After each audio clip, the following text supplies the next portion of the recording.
దళితులకు శిక్షణ తరగతుల అనంతరం బీఆర్ఎస్ వర్కింగ్ ప్రెసిడెంట్ కేటీఆర్ మాట్లాడుతున్నారు. లైవ్ చూద్దాం.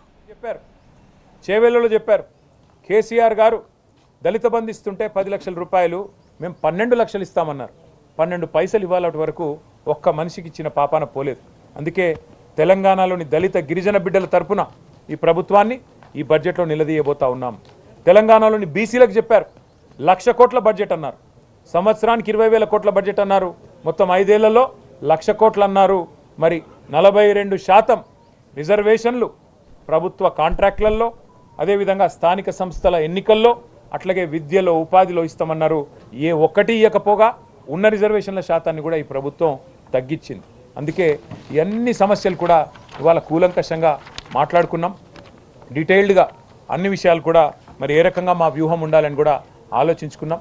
పార్టీ పెద్దలు, మా అధ్యక్షులు కేసీఆర్ గారి ఆదేశాల మేరకు ఈ సమావేశం జరిగింది. మళ్ళీ తప్పకుండా మళ్ళీ సమావేశం కావాలి, రిపీటెడ్గా మాట్లాడుకోవాలి, కౌన్సిల్కి అసెంబ్లీకి మంచి సమన్వయం చేసుకోవాలి. దాంతోపాటు ఇంకా కొన్ని కార్యక్రమాలు కూడా అనుకున్నాం. అవన్నిటి విషయంలో కూడా భవిష్యత్తులో మళ్ళీ పత్రికా సమావేశాల ద్వారా మీకు తెలియజేస్తాం. దయచేసి ప్రభుత్వాన్ని ఎండగట్టే క్రమంలో, ప్రభుత్వాన్ని నిలదీసే క్రమంలో మీడియా ప్రజాస్వామ్యంలో మరి 4వ స్తంభం మీరు. తప్పకుండా మీరు కూడా మీ వంతు పాత్ర పోషించి మాకు సహకరించాలని చెప్పి కూడా విజ్ఞప్తి చేస్తూ, ప్రజల తరపున మిమ్మల్ని విజ్ఞప్తి చేస్తూ మరి ఇక్కడ దాకా వచ్చినందుకు మీ అందరికీ కూడా ధన్యవాదాలు. నమస్కారం.